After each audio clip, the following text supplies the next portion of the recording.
Dans ce nouvel épisode, je poursuis mon tour d'Europe direction la France et l'Espagne. Habitant au Canada depuis de nombreuses années, j'en profite pour visiter plusieurs membres de ma famille en France, pour ensuite mettre le cap sur l'Espagne et le Portugal et finir ce voyage en vélo pliant.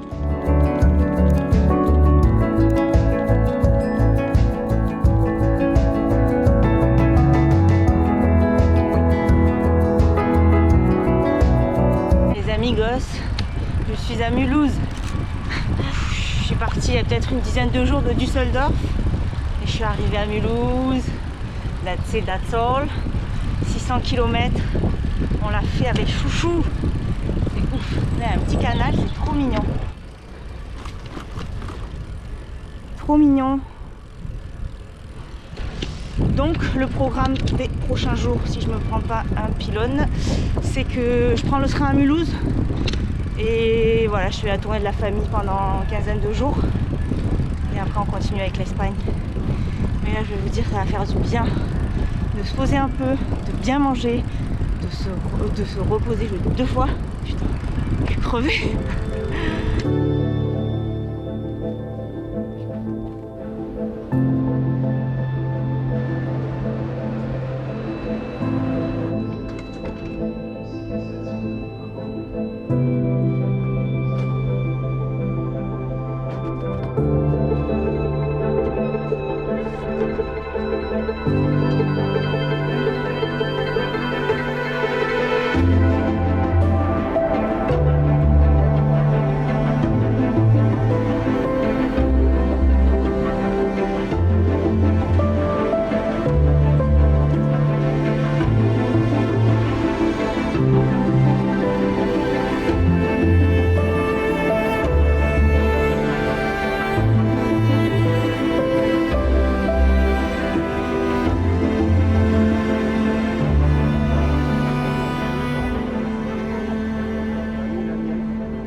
Salut les amis, on est bien arrivé en France avec Archie, on est dans le sud chez mes parents et là ça va être mission nettoyage. Je pense qu'après 2 mois de voyage ça va faire du bien de nettoyer le chouchou. C'est quand même cool de revenir puis que du coup chez mes parents ça soit comme au milieu. Enfin finalement toute ma famille en France, j'ai comme suivi un itinéraire, j'ai pris le train, j'ai pas pédalé en France. Et il y avait des membres de ma famille que j'avais pas vus depuis 10 ans. Mes parents ça faisait 2 ans que je les avais pas vus. Donc ouais, c'est cool de les intégrer aussi à ce tour d'Europe et ça me donne de l'énergie aussi pour la suite. Parce que quand je suis chez mes parents, je suis aux petits oignons, ils font tout pour que je me sente bien. Et donc ouais, j'ai beaucoup de gratitude aussi pour ça. Je vais laisser aussi des choses, des affaires que j'avais prises quand je suis arrivée à Amsterdam. J'avais des trucs, je me dis j'ai pas besoin de tout ça là. Donc on va alléger aussi le chargement. Et voilà, on va voir comment ça va aller pour la suite. Amsterdam à Mulhouse, on a fait 2300 km entre les Pays-Bas, le Danemark, le sud de la Suède, l'Allemagne, jusqu'à Mulhouse. Là, je repars la semaine prochaine, direction l'Espagne et le Portugal pour finir l'aventure. Encore un mois de voyage.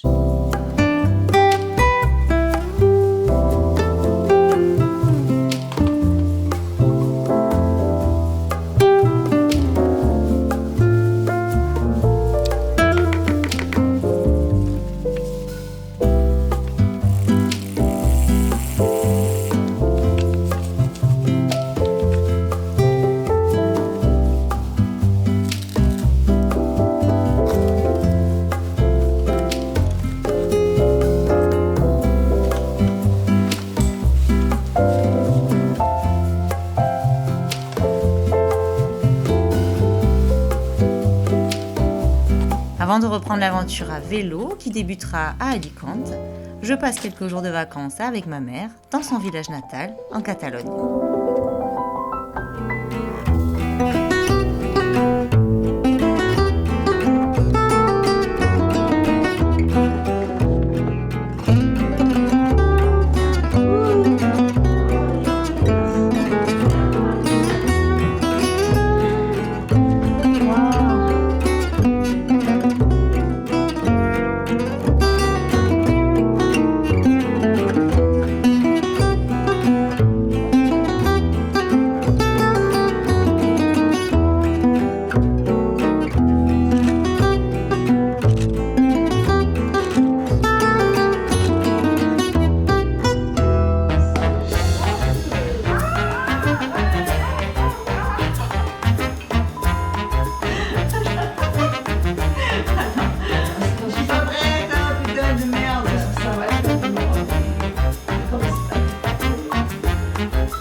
Voilà les amis, bienvenue à Alicante. J'ai l'impression que c'est un nouveau voyage quoi.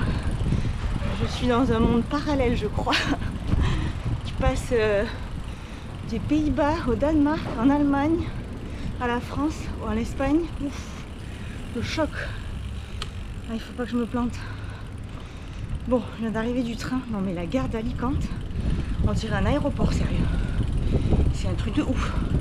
C'est comme à l'aéroport. Il y a les trucs pour les bagages, il y a la sécurité, c'est dingue. Ouh, ça pique de refaire du vélo après 2 semaines là. Ouf. Oh là là. Mais mon sac à l'arrière est plus léger, mais celui à l'avant est plus lourd, je comprends pas. Je ne comprends pas. Bon, par contre ici il faut oublier les pistes cyclables. Voilà. Ça n'existe pas vraiment. Pendant 2 jours, j'ai loué un Airbnb. J'avoue que j'y vais un peu à l'ancienne. L'Espagne c'est le pays que j'ai le moins préparé. Donc voilà, c'est un peu l'aventure. Donc là j'ai loué un Airbnb, c'est pas très cher à Alicante. Je pense que j'ai payé 25 € pour la nuit. Et donc voilà, 2 jours, le temps de peaufiner tout l'itinéraire. Bien finaliser tout ça et puis on est reparti quoi. Au moins demain on va visiter Alicante, il y a un château qui surplombe la ville, donc ça va être joli je pense.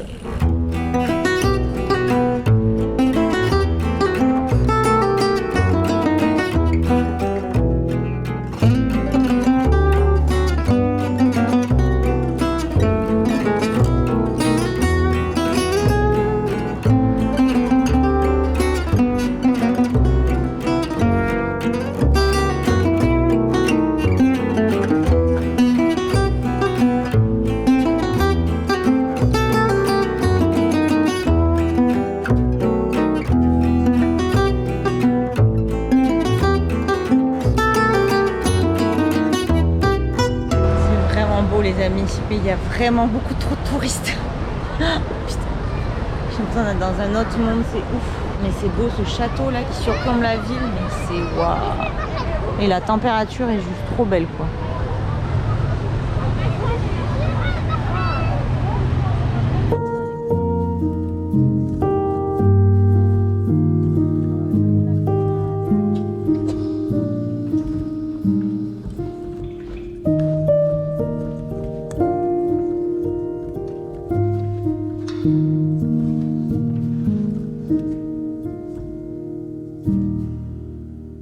Bon matin les amis. Aujourd'hui on visite un peu Alicante. On va d'abord petit déjeuner. On se met tranquillos. On sort le saucisson. Franchement j'ai envie d'essayer saucisson chocolat. Pour voir si ça va bien ensemble. On voit que les gens vivent plus tard parce qu'il n'y a comme pas de bruit. C'est ouf, il n'y a pas de bruit dans la ville et il est déjà presque 10 h. Donc si je mets du saucisson avec du chocolat, est-ce que ça va être bon?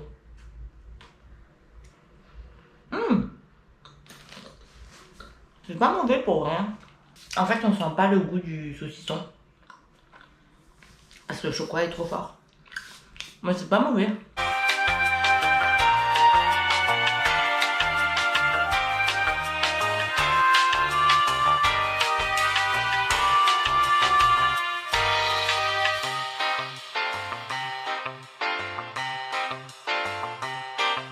Moi, on va y aller relax, on va y aller à l'ambiance espagnole.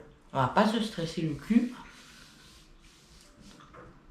On va faire un truc après l'autre, ça va être trop bien. Donc, je vous propose petite visite du château. Le château, il s'appelle le château Santa Barbara. Vous avez la vieille série américaine. Chouchou va rester dedans. Je vais aller au château à pied parce que c'est à 1 km d'ici. Et après on monte, ça prend 20 minutes. Mais je sais pas si je peux y aller en vélo. Et après, si j'y vais en vélo, si là-haut je peux pas visiter, c'est un peu chiant. C'est un château fortifié à 169 mètres d'altitude. Les origines du château datent du 9e siècle. Il a été bombardé en 1691 par une escadre française. Pendant la guerre de succession d'Espagne, il a été tenu par des Anglais pendant 3 ans. Il a encore été bombardé après. Au XVIIIe siècle, le rôle militaire du château a diminué. Il a été parfois utilisé comme une prison lors de la guerre civile espagnole. Le château restera abandonné jusqu'en 1963 quand il a été ouvert au public. Des ascenseurs ont été installés à l'intérieur de la montagne. Est-ce que je vais prendre un ascenseur? Pas du tout. Je vais y aller à pied. Il fait l'objet d'un classement en Espagne au titre de bien d'intérêt culturel depuis le 13 octobre 1961. Vous savez tout, putain, il a dû en voir passer des conneries lui, hein. Ouh là là.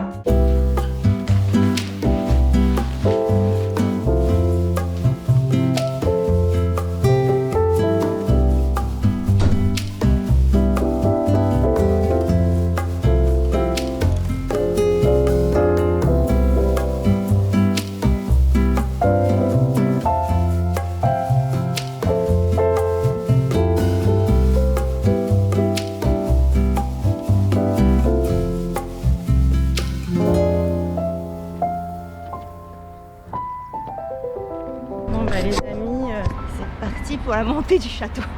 166 mètres, ça doit pas être très haut ça. Ah ben je m'arrêterai bien là moi. Ça y est, c'est beau, le point de vue, on a vu, on redescend. La fille elle a fait 4 mètres. Allez hop, ça dégage.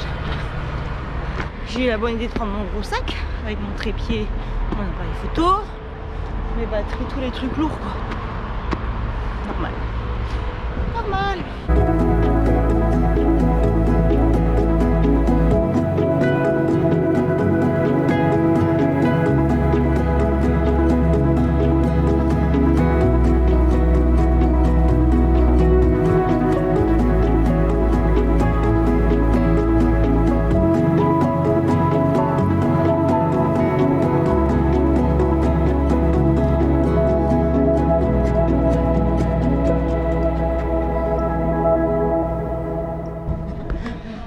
j'ai bien fait de ne pas venir avec Archie parce que c'est immense et ça fait que monter.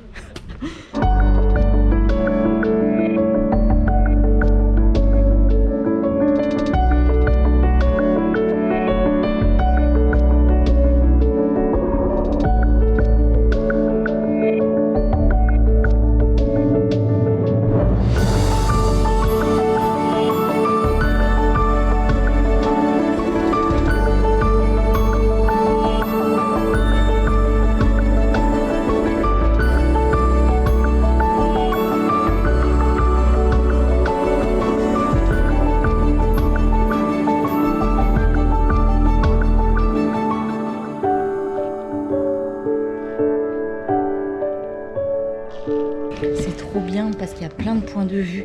Il y a le point de vue qu'on vient de voir là tout en haut. Il y a aussi plein de petits points de vue qu'on peut voir où il n'y a pas de touristes. Et ça c'est cool. Et on peut voir vraiment tous les côtés de la ville et ça c'est vraiment top. Au loin on voit bien les montagnes là. Je sais pas c'est quoi ces montagnes. Elles font tout le tour comme ça.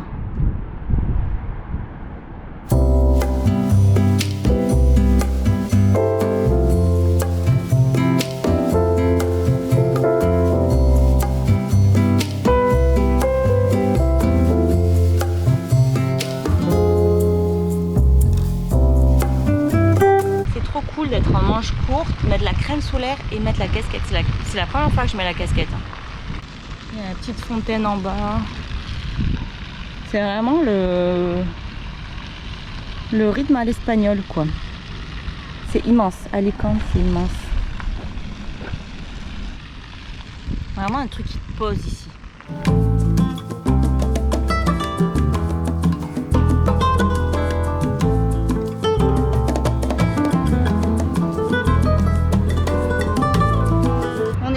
Cette fois avec Archie, on va au quartier Santa Cruz de Alicante et en fait on va monter le même chemin que j'ai pris pour aller au château, mais en fait on tourne avant et après on descend dans le quartier Santa Cruz. Il va y avoir plein d'escaliers, ça va être chiant, c'est pas grave. Oh maman, c'est beau hein.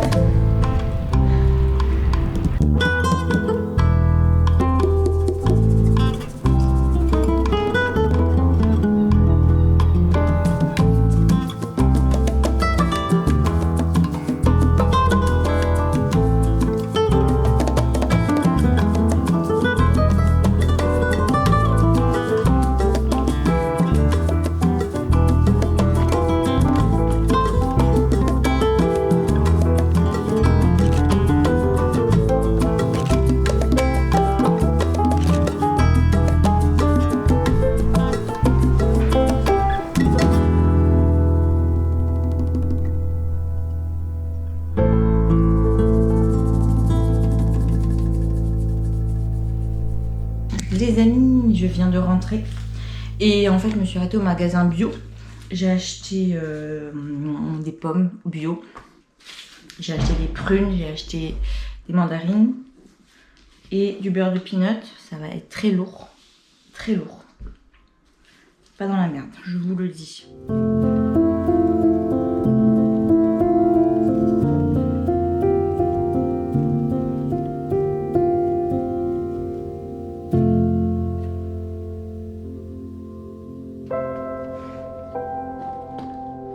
Après cette petite escapade des familles à Alicante, j'ai rendez-vous pour aller rencontrer Caroline et sa famille. Caroline est originaire comme moi du pays catalan et elle, son mari Vicente et leurs 2 enfants m'accueillent à Crevillente, ville à 40 km d'Alicante.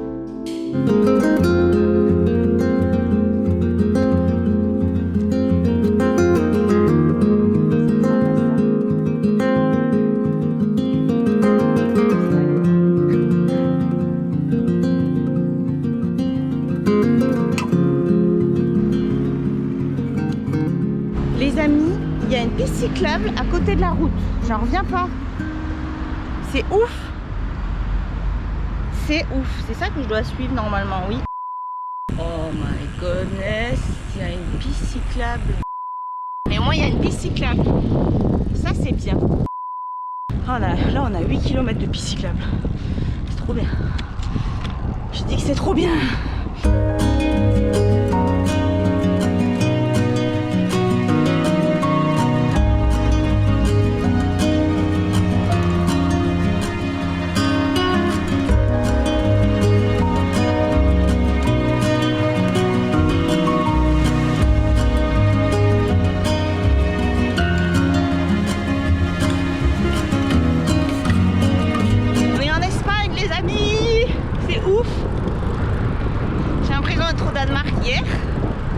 Et là on est au milieu de l'Espagne, c'est un truc de malade quand même.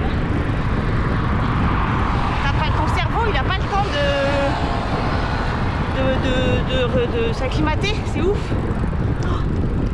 Et vous voyez en fait c'est hyper... la végétation est différente, c'est vraiment plus aride. Il y a des montagnes là, c'est ouf.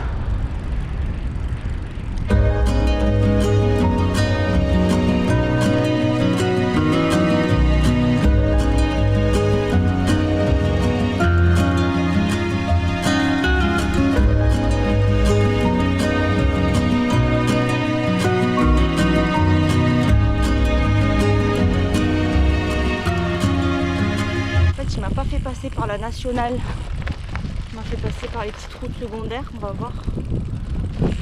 Allez, il reste 8 km.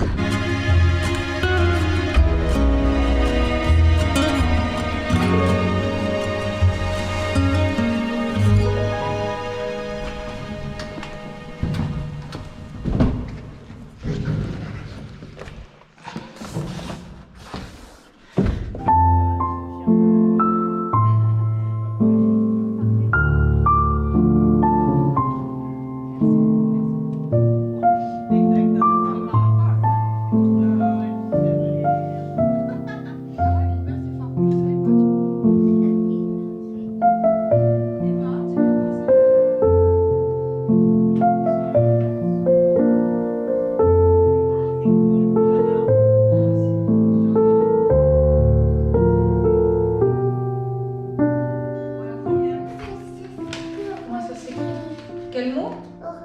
Aurélie. Ah, Aurélie, c'est très difficile à écrire. Tu veux que je te l'écrive si tu veux le recopier? Ouais, je te l'écrive si je tu te veux. l'écris. Parce qu'en français, le son O, on peut le faire avec un A et un U. Ouais. Un A et un U, en français, ça peut faire O. Ne me demande pas pourquoi, mais c'est comme ça. Ouais, des fois, la langue française... C'est très difficile le français, ma chérie. Et il y a un accent à un moment donné. Et il y a un E comme Sidonie, un E pour faire joli, pour décorer à la fin. Oh, mais chérie, Caroline, il y a un E.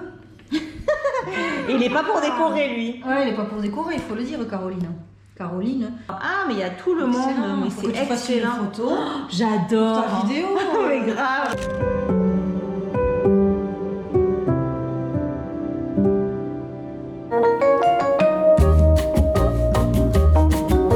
Vas-y, Aurélie. Alors,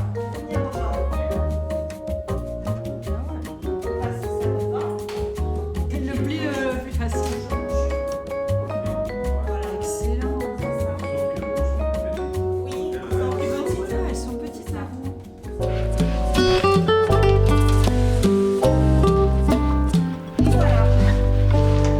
Trop bien, j'adore. Comme à la maison.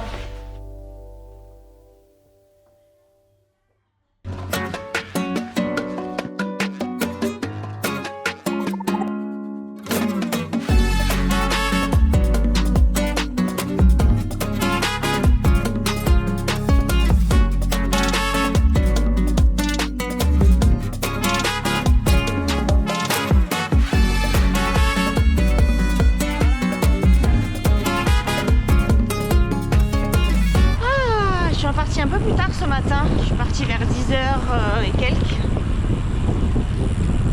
C'est correct. Aujourd'hui, 50 km direction Murcia. Donc on va aller découvrir cette ville. Tout le monde dit que c'est très joli. Alors voilà les amis pour le programme de la journée. C'est parfait parce que c'est tranquille.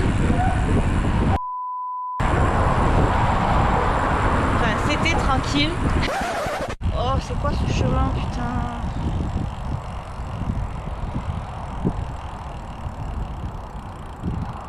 Oh, j'ai pas envie. C'est un putain de chemin de terre Ah, mais pas sur longtemps.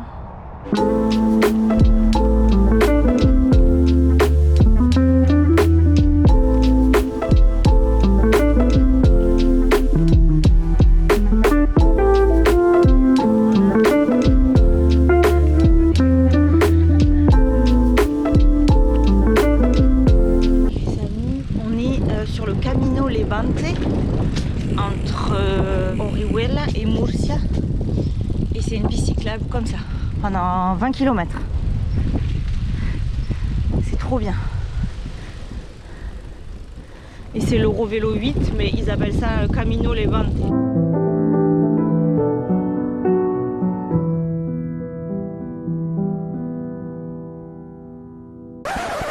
Les amis, je suis toujours sur le chemin, mais en fait je vois quand même pas mal de décharges publiques un peu partout, comme ça, mettons. Je sais pas ce que c'est, du polystyrène, en plus c'est hyper toxique ça. Le polystyrène, ça c'est dégueulasse. Donc c'est pas fou quoi. Et j'en vois quand même pas mal.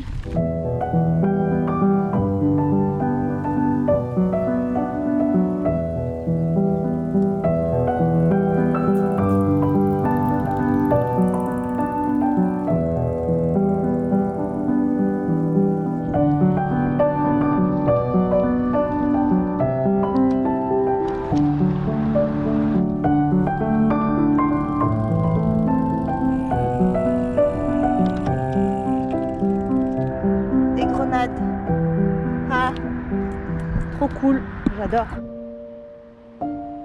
Quand j'arrive à Murcia, j'atterris dans un écosystème de gens engagés qui souhaitent faire avancer les choses dans leur ville au niveau cyclable, communautaire et en développant une agriculture de proximité. Je serai d'abord accueillie chez Juan, un cycliste passionné.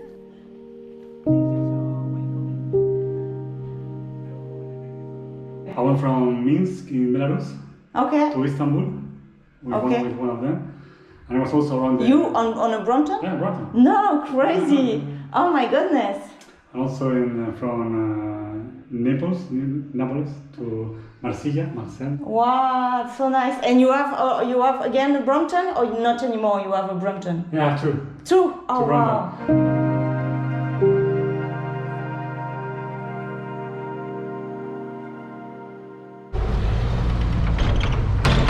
Les amis, petite visite de Murcia aujourd'hui. C'était trop bien. Hier, j'étais accueillie chez Juan, c'était trop bien. Il m'a invité sur sa terrasse. C'est lui qui a tout refait dans l'appart. Il vit tout seul dans cet immeuble. Et en haut, sur la terrasse, il y avait même des... il a installé des panneaux solaires. C'est lui qui a fait toute sa propre installation électrique. C'est assez fou. C'est assez fou. On a bien rigolé. Bien rigolé sur les Français, les blagues de Français, tout ça. C'était drôle. Et lui, il a vraiment pédalé aussi partout dans le monde. Il a pédalé en Amérique, il a pédalé dans les Balkans, il a pédalé jusqu'en Norvège, Suède, Maroc. C'est fou. Et en fait, ce qui est dingue, c'est que... Non mais c'est quoi la chance? C'est qu'il a pédalé la plupart de ses voyages en Brompton aussi, avec un dry bag, un sac au sec à l'arrière. Et il a 2 Brompton. Donc franchement, c'est quoi la chance? Et anciennement, en fait, il avait un magasin de vélos qu'il a fermé et il réparait des Brompton et d'autres vélos.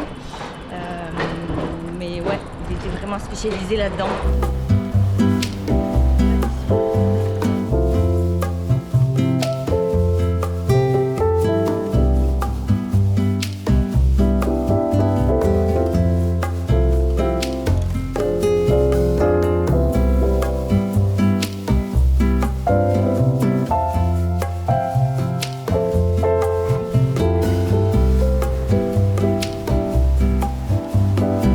Le temps est incroyable, franchement, il fait, je vais vous dire combien il fait.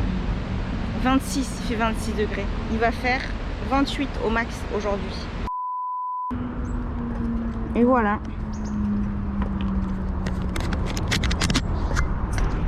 Quand t'as pas de bicyclette, tu viens ici et tu pédales comme ça. C'est gratuit, tu vois. Voilà, bah, tu fais pas ça à Montréal parce qu'il neige en ce moment. C'est pas possible de faire ça, ou sinon avec la combinaison. Regardez, il y a le drapeau du Canada avec le drapeau espagnol, c'est ouf. Après cette visite de Murcia, j'ai rendez-vous avec José, un cycliste qui a pédalé de nombreux pays, et notamment d'Espagne jusqu'en Inde. Grâce à lui, je rencontre Ancha puis Paco, qui sont engagés dans 2 beaux projets écologiques proches de Murcia.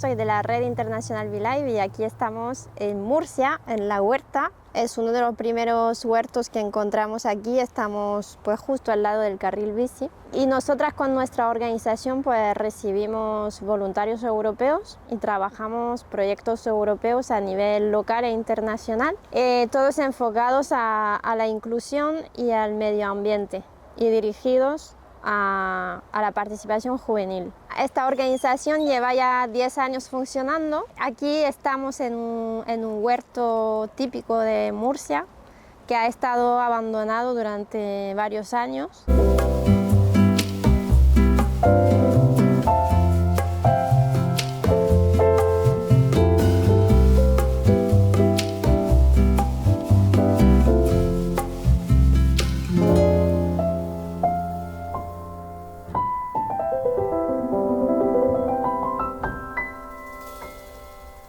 La mayoría de los árboles son limoneros y bueno, nos queremos diversificar también pues plantas y árboles de Murcia, pero para que este espacio sea un punto de referencia y de encuentro entre jóvenes diferentes, tanto a nivel local como los que recibimos a nivel internacional, para que haya un intercambio de conocimiento y que se dé el valor a la huerta. Vení.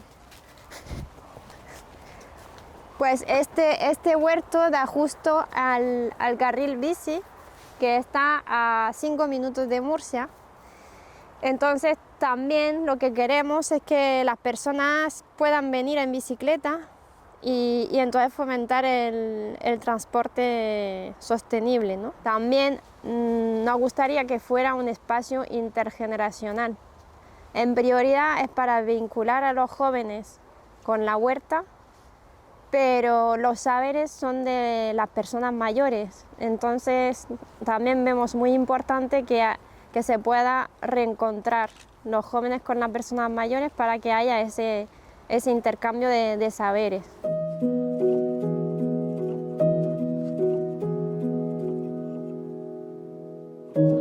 Nuestra vida diaria, o por lo menos como vamos encaminados desde que empezamos el colegio infantil hasta seguir el colegio, el instituto, la universidad, ir a la naturaleza es un ocio, pero no es algo que vinculamos a nuestro bienestar general, que es lo que tendría que ser.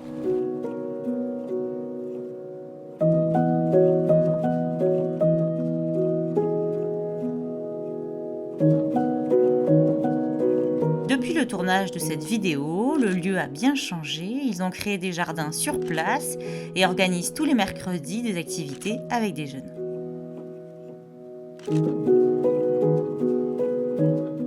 J'ai interviewé Ancha sur la mission de l'ONG qu'elle porte qui s'appelle Be-Live. Et c'était vraiment très intéressant. On a fait une petite interview sous la pluie. Et là, je m'en vais interviewer El Huertanico pour une entrevue en espagnol. Je ne parle pas vraiment bien espagnol, je pense qu'on va bien rigoler. El Huertanico, c'est quelqu'un qui s'appelle Paco et qui en fait a développé tout un projet d'agriculture écologique proche de Murcia, qui travaille avec des restaurants pour offrir des produits locaux de bonne qualité, qui travaille aussi avec des volontaires, des jeunes. Et ouais, c'est chouette d'être avec des gens inspirés, qui ont envie de faire bouger la ville. Donc là, je m'y rends, je suis la piste cyclable qui longe Murcia, et lui, il est à la sortie de la ville en fait. Et là, il pleut pas, donc c'est parfait. Le seul jour de la semaine où il pleut, c'est aujourd'hui.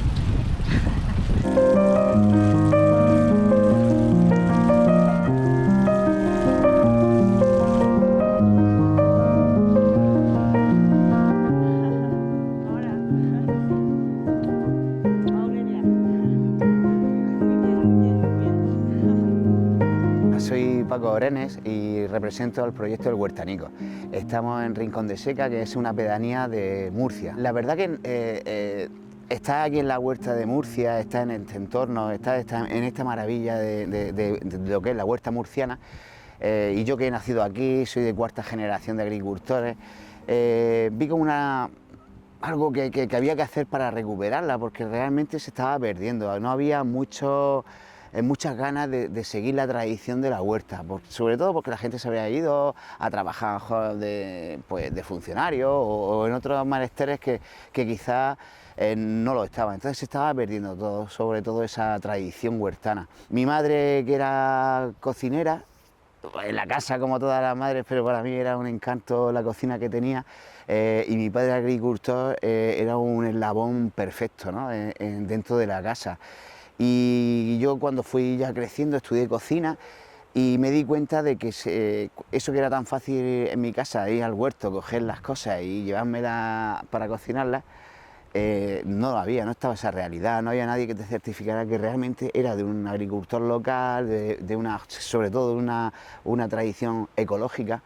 Esta tierra produce lo que le eche, es maravillosa, quiero decir, es una tierra que es muy agradecida, pero sí que es verdad que tenemos productos muy nuestros, ¿no? Como son los tomates, como son las alcachofas, como cualquier así las solenáceas, ¿no? Todos los pimientos, berenjenas. Yo trabajo mucho con los restaurantes así muy interesantes, ¿no? De la región. Mira, ven, te lo enseño. Nosotros siempre, todo lo que trabajamos, lo que es con material de la zona, ¿no? Con esto se trenciaba y también se hacían bolsos para llevar cosas, también se trenciaban para hacer gorros y al mismo tiempo la utilizamos quizás también para hacer atados, para utilizar la caña que la tenemos alrededor, eso, natural. Todo natural, 100%. Y luego, mira, pues mira qué tomate sale, que está ahora en todo lo suyo, ay, mira qué bonito, es un tomate ya que empieza a ser consolidado tomate.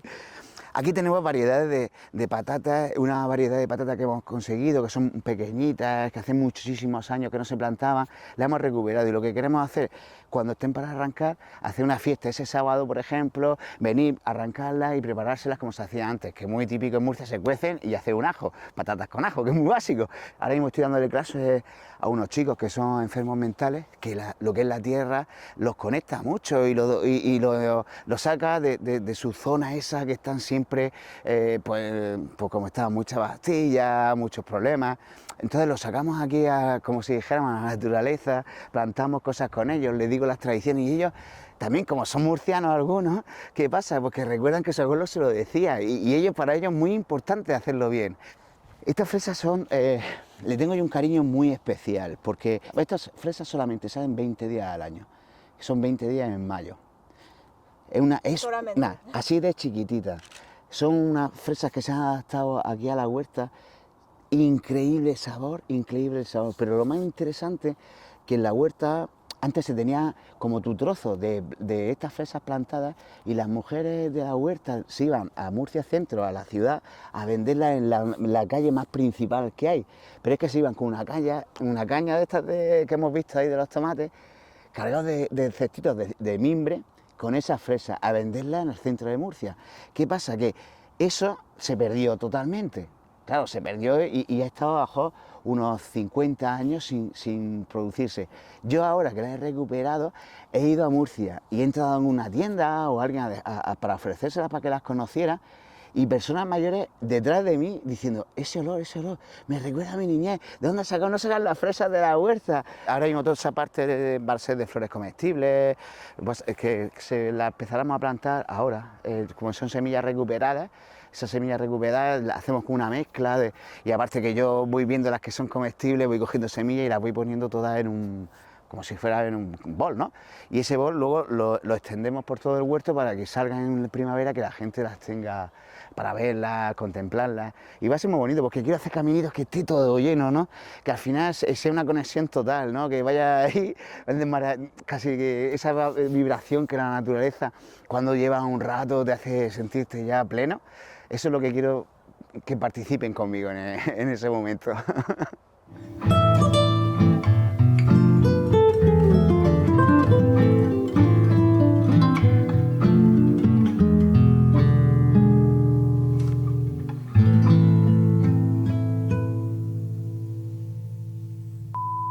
Vous remarquerez que même ici, j'ai quand même mis les Birkenstock avec les chaussettes. Que je sois au Canada, au Danemark ou ici, on met les chaussures avec les chaussettes.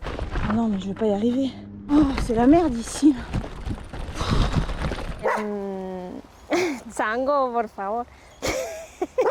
hacemos aquí? ¿Qué hace aquí en este...